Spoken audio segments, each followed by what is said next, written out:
Okay, good morning, everybody. I am here with the incredible Paul McGee today, who is joining us on this wonderful Positively Empowered Kids International Family Day. Hi, Paul. Hi, Claire. It's good to be with you. It's absolutely wonderful of you to have agreed to take part in this and be with us today. So thank you so much. I wanted to just start a little bit by just explaining why it's Paul that I've approached as being part of this day. And I think I've told Paul bits of this story over the past, so I'll just keep it brief. But I encountered Paul McGee back in 15 years ago now, when I was actually gifted his book, SuMo. And at the time, I was actually going through a few issues. I'd been diagnosed with chronic fatigue syndrome, and I had also been suffering with my own mental health. And somebody gave me that book and said, look, I think this will really just resonate with you in terms of the way it's written, the kind of, the quirky style to it, but actually the really straight talking message. And from that point on, I was an absolute fan. So when I bumped into you at a conference a couple of years ago, didn't know you were going to be there, I was absolutely in my element, and just pleased to say that we've been able to keep in touch since that. So you've been making quite a big impact on people. Yeah, I mean, so here, I mean, my own journey is one where I've had my own challenges. I too had chronic fatigue syndrome, or ME, myalgic encephalomyelitis, years ago. And I think one of the things that maybe why I've had an impact on other people is because I didn't set out this journey to write books and speak at conferences. I set out on my journey really of personal development and to raise my self-awareness because of my own struggles and my own challenges. Yeah. What I've just realised is when you're open and honest about your own struggles and challenges, but also some strategies you've discovered on how to help yourself, you then begin to think, well, if they've helped me, maybe they can help other people as well. And that's certainly been the case, which has been hugely encouraging. Yeah, absolutely. And, you're now a worldwide, internationally renowned speaker, international bestseller. So obviously it's getting through to people. It is making a difference. So tell me. Well, yeah, hopefully so, yeah. And I think because hopefully I try and communicate in a way that's down to earth, practical, and really accessible, I think that definitely helps the situation in terms of people trying to embrace the message and learn from it. Yeah, definitely. So tell me a little bit about your background, your sort of training and career history before this point. Yeah, well, my background's in behavioural and social psychology, so I did a degree at Bradford University in the days when most of the people watching this would not have even been born. And it also gave me a qualification to work as a probation officer, but I decided after I got my degree, I didn't want to go down the probation officer route, so I worked in HR. It was called Personnel and Development then, but HR now, Human Resources. Was a graduate management trainee with a big multinational, Unilever. They owned a company called Birdseye Walls, worked with them. And I always remember a very interesting point in my career. I'd spent the first 6 months of my time of working with them. It was like, pushing paper and being in an office all day. And then the factory manager said to me, it'd be really good for your development. You spent some time actually in the factory managing the 30 women on the economy beef burger line. And I'm like, yeah, bring it on. And I always say the same two lessons I got from that. Number one, don't eat economy beef burgers. and secondly, I was going, when arrogance meets ignorance, that is a really dangerous cocktail. And I think I was a bit of both. So it was an interesting experience for me. Suddenly my 4-year degree didn't seem like it had quite equipped me for managing 30 women in a factory, has to be said. But it was within 12 months, that's when I became ill with ME. And so I was ill for over 3 years. And although I didn't feel fully recovered, there came a point where I thought maybe I could work part-time, but I couldn't get a job because I couldn't pass the medical and I knew it wasn't fully well. So it was actually in those deep, dark days of 1991 where I signed off invalidity benefit and started my own business. And my first year, I had a grand total of a turnover of £2,300. So I ended up paying no tax, no national insurance, and my accountant actually sacked me So it wasn't the most auspicious of starts, it has to be said. But that is 29 years ago now, and over time things have developed and have grown. Books have been written, spoken in a few countries, but that's a little bit about my kind of like my journey to where I am now. Yeah, and it's amazing because, you know, everyone does kind of encounter these bumps in the road, don't they? And I think it's just very dependent on our mindset, which, as we know, we can grow and we can change, of what we do with that information and how we kind of move forward. So what would you say led you to writing the SuMo book? Was it a combination of all these things happening? Yeah, I think one of the things, purely from a point of view of a business point of view, is, you know, I operate in the motivational world, but I've never climbed Everest. I haven't walked to the North Pole single-handedly. I'm not a cancer survivor. I've got no gold medals to wave in front of you. So there was partly a sense of which being able to say I'm author of was actually very important. So there was that side of things. Yeah. I'm not going to say that ego didn't come into it, because I think walking into a bookstore and seeing your book on a shelf can be quite a nice thing internally. But I think the thing above all that was driving me was I'd started to talk about some of these SuMo ideas. And by the way, SuMo, if you're not familiar with it, can stand for shut up, move on. I always go, the shut up bit's not as aggressive as you think. It's more shut up, take time out, stop, think, reflect, press pause. It can also mean stop, understand, move on. But thinking about that, which would have been around from about 2003 to 2004, I'm getting so many people saying to me, I wish my husband could hear this, or my kids would benefit from this, or I wish my sister could hear what you had to say. And then people started to say, you know, you really should write a book about this. So it was a combination of getting a bit of credibility, probably massaging a little bit of my ego, and also I knew there was a need there and there was a market there, because people were actually telling me, write the book. It did get rejected by 13 publishers, it has to be said, but it came out in 2005, and its 10th anniversary edition that came out in 2015 ended up becoming a Sunday Times bestseller. So I'm glad I didn't quit after the 13 rejections. Yeah, so you're a J.K. Rowling's as well, aren't you? I mean, you hear about all these not people. Sold as many there, and there's no We need a film coming out on SuMo. Not at the moment anyway. Who knows? I don't know. I can imagine a little animation scene going on. You know, could happen. SuMo the cartoon. There's possibly mileage in that. And I think I kind of know where you're coming from, because obviously, having read all of your books and taken them all in, you know, I identify myself with the personality type of being the sort of the cheerleader type of thing, and kind of feeling that you kind of need that recognition and credibility as well. So for me, you know, that's one of my big dreams, you know, one to say I'm doing this interview even today, and some of the other things that I've done this past year have been amazing.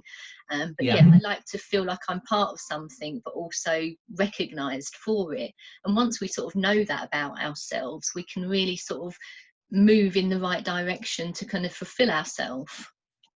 Yeah, I think there is that sense in which I would say a change in identity can lead to a change in behaviour. And I think sometimes we can put ourselves down, play small, or, well, I could never do that.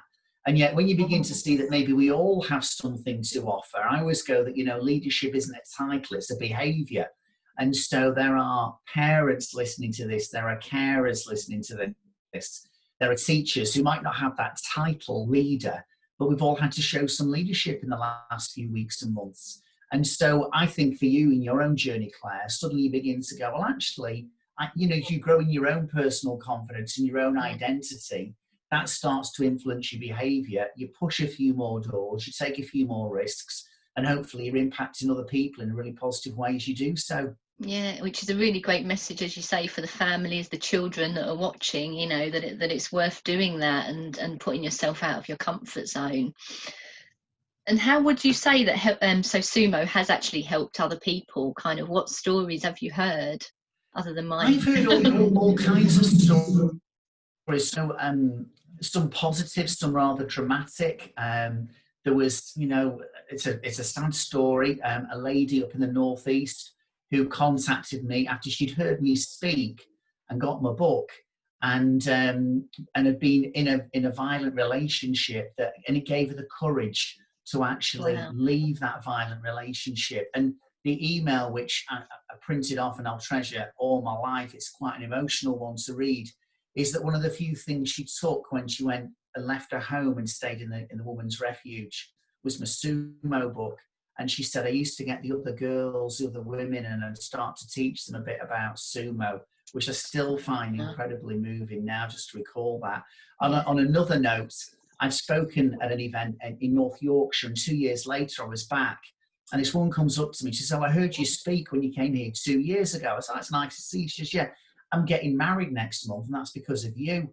And I went, what? Well, that's wonderful. Well, how have I played a part in this? And she said, 2 years ago, when I heard you speak, I just split up with my boyfriend. And I had this attitude because I still loved him. And I thought, well, if it's meant to be, something will happen. Fate will determine. We'll bump into each other in the high street. Magically kind of like fall in love again, and everything will be fine if it's meant to be. And she said, but when I heard you speak and you use this phrase, don't leave your dreams in the bin. And you talked about seizing the day. And she thought, you know what, I'm not going to leave it to chance. I'm going to make a choice. And she said, so I heard you speak that day, got your book. And then that evening, I just decided to ring up my ex-boyfriend. And I just went, hi, how are you doing? I just need you to know, actually, I still love you. And so they got back together, and then they were getting, 2 years later, they were going to get married.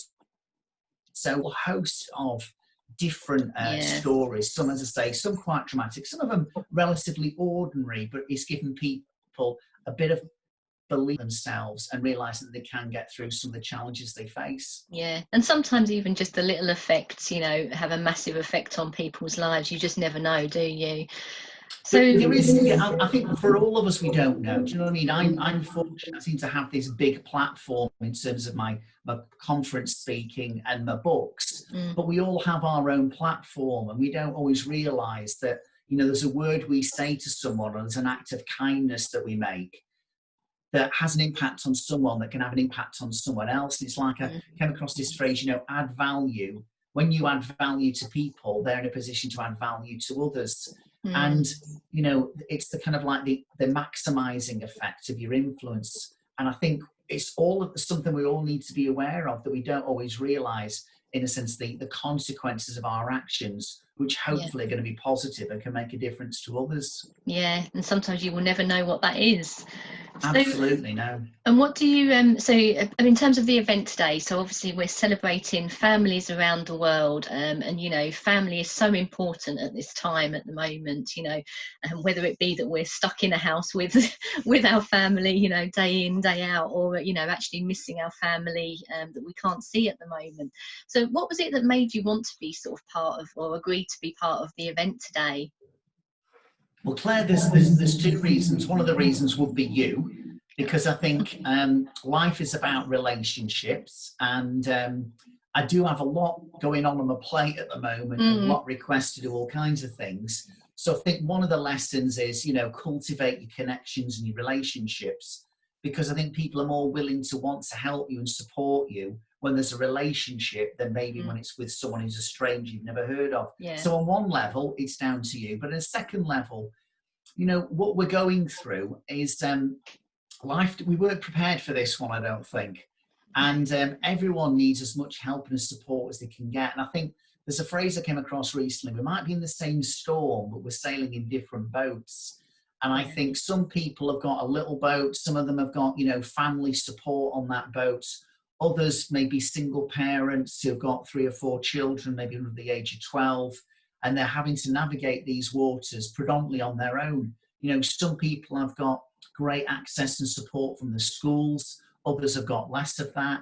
Some have got, outside areas for their children to play in. Some don't have that. And so I think whatever situation you're in, we all face our own unique challenges. We're all in our own boats. And sometimes maybe we can just get some tools and some ideas. And I think sometimes some reassurance that we're doing okay. And I think it's a privilege actually to have this opportunity to share some of my stuff along with all the other speakers that you've got, because I think we all, whatever our situation and whatever boat we're sailing in, we need support. This is not about doing it on your own. Yeah, and that's amazing, and then that leads us nicely into maybe you talking about one of your famous kind of coping mechanisms, which I use all the time. And even the other day I said it to my daughter. I said, we were talking about hippo time. So explain a little bit about that to us, because I think that's going to help a lot of people at this time. Sure. I mean, the book's called SuMo, Shut Up, Move On. Although, as I say, it can also stand for Stop, Understand, Move On. And people can think that's a little bit aggressive, that phrase, shut up, move on. And one of my SuMo principles in the book, and I talk about events, is, as you say, called hippo time is okay. So it's that sense in which you can't always immediately move on. What do hippos do in mud? They wallow.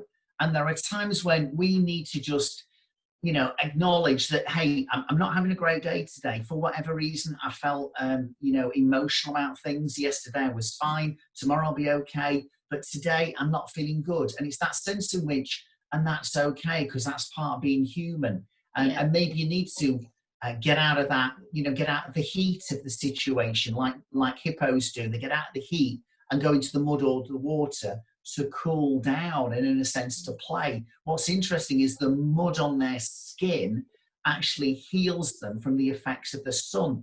And I think we all need permission at times to.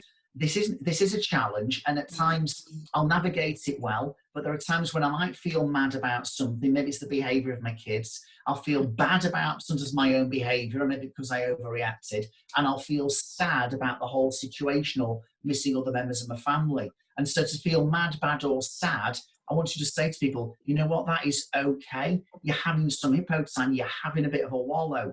And I mean, I should not be on this call with you today.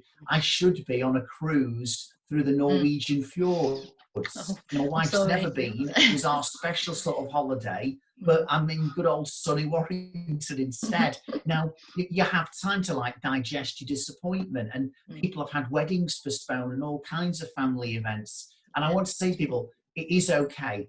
However, there's a second element to hippo time we need to be aware of. It's okay, but it's temporary, and it's part of our journey at times that we go through this and we feel the way we do at times. But I think a real key point to emphasize also is it's not your destination.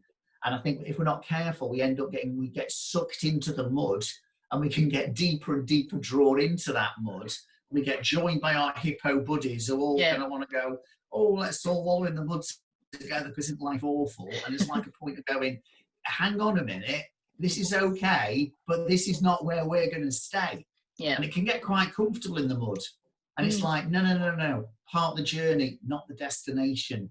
Yeah, and it's so important, and I think particularly at the moment, because you are in a household with your family, and one of you may feel like wallowing one day and the other one the next day, so it's a real balancing, and maybe difficult to find that space away from each other to not bring each other down. But if there's one underlying, I think, human trait we need to have and exercise a lot at the moment, is compassion. And it's compassion for ourselves. Yeah. And it's also compassion for people as well, just to understand that how they're feeling sometimes could be different to you. And again, that's okay. Yeah. And that leads us to one of the other principles, I think quite nicely in terms of the analogy that you use using the beach ball. Yeah, it's what I came across as a metaphor, again, back in the early 1990s. And the best way to explain it is, in a sense, to show it you. So I'm prepared. Here's one I blew up earlier. So if I was to show you this beach ball, the colours that you see are, well, you're seeing some orange, you're seeing some white. Hopefully that white's coming over, and you're seeing some red. And that's what you see. But what's really interesting is I'm looking at the very same beach ball as you, and I'm seeing blue, white, and green.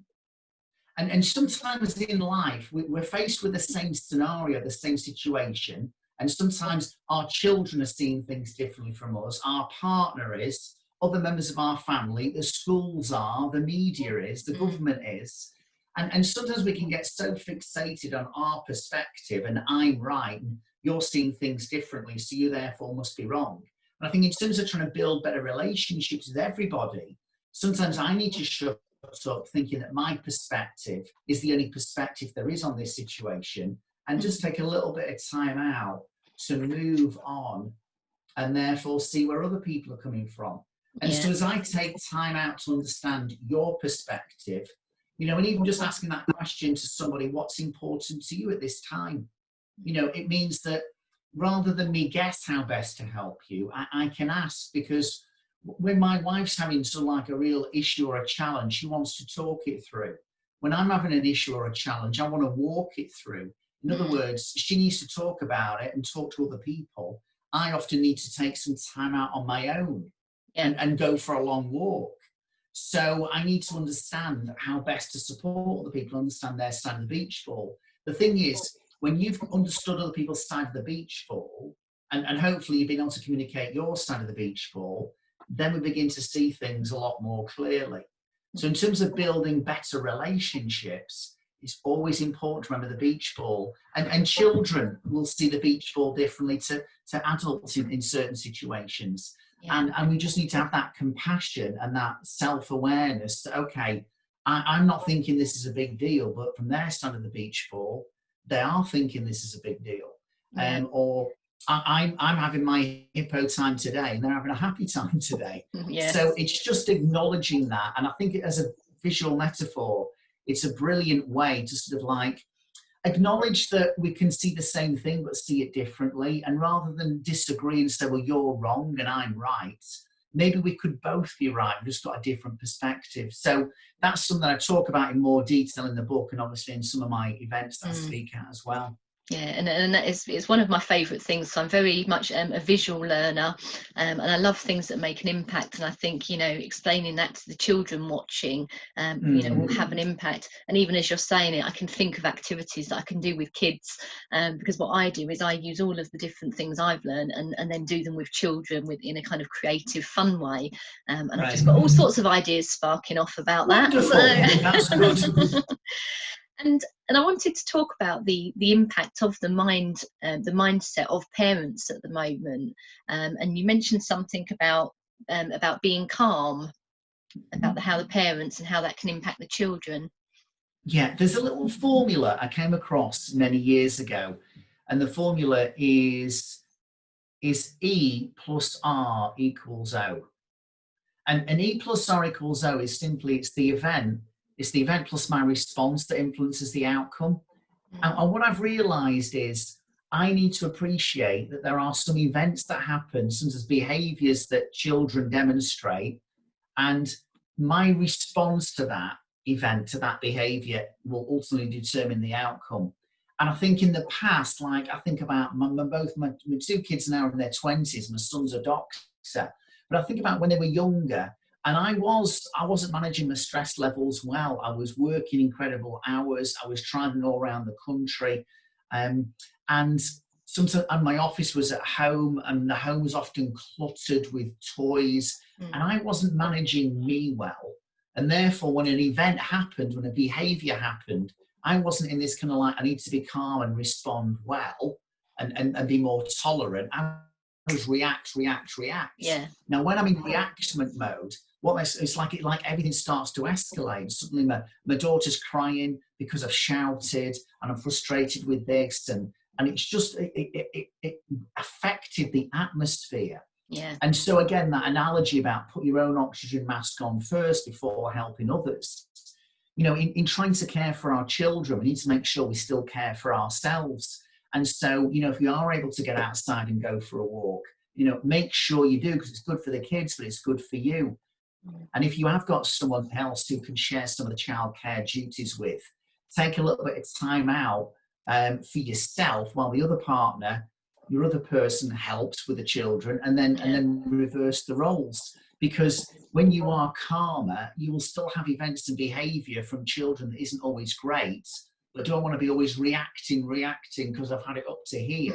Yeah. Or do I think, okay, I'm frustrated, but maybe I'll respond in a more effective way? And I think for me, what I learned as a parent was I used to say, I'll be calm when the children are better, when the traffic's better, and everything was about when everything else external is okay, then I'll feel fine. Mm. And what I've realised is, yeah, but sometimes you can't control that. Mm. The only thing you can really control is what's going on internally in you. And Yeah. so learning to do kind of all the techniques you'll learn today, maybe previously, you know, the whole thing around mindfulness, the whole thing about understanding self-care is not selfish. Mm. It's crucial to your success and ultimately your sanity. And, you know, can I still get a little bit frustrated? My two kids in their 20s, one of them, the doctor, is living with his wife, with us. My daughter is living with us now with a boyfriend. So, but what I've realised is, you know, so there's 6 of us in the same household, and you know, 4 of us are working from home, and it's like that's an interesting kind of dynamic. Mm. But it's learning that I'll handle things well and won't make, because often what will happen is I used to play what are called Trivial Pursuits. You make a mountain out of a molehill. Mm. You know, and one of the questions I often ask myself is, you know, on a scale of 1 to 10, where 10's death, where is this issue? You know, and so often you realise, Paul, it's a 2. And so let's not over escalate and over dramatize some of our frustrations, Yeah. and recognize that when I become calmer, it can actually lead to calmer kids as well. Yeah, that's really important, and I think that's something that us as parents, we all want, isn't it? You know, we want our children to be balanced, to be relaxed, to be calm, and it does come from our teaching and our own behaviour.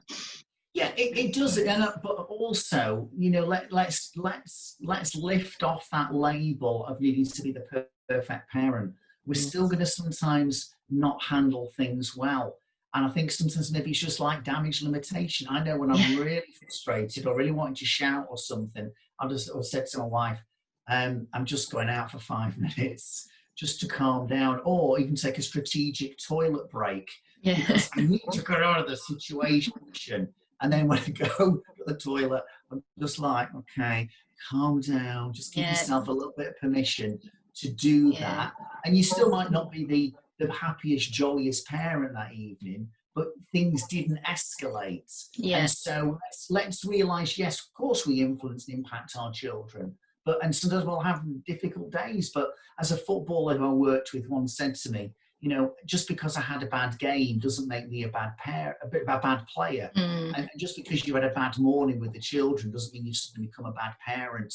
So, you know, go easy on yourself in terms of wanting to always pile on pressure to be the perfect parent, because you won't be.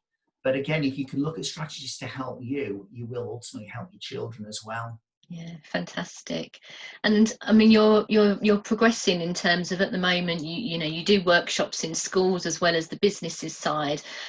Was there anything else you wanted to sort of tell us about your work with children and moving forward? Yeah, I mean, well, in fact, predominantly, I have someone who I set up just over a year ago, something called the SuMo for Schools Foundation. So the website is simply, if you go to sumo4schools.com, so sumoforschools.com, there are a lot of resources on there to help parents and teachers to help kids, particularly at this kind of time. And that's basically with the support of a number of different people, particularly a colleague of mine who's developed a number of different guides for people. So you've got the sumoforschools.com website for other resources. And the other thing that I'm super excited about was my publisher.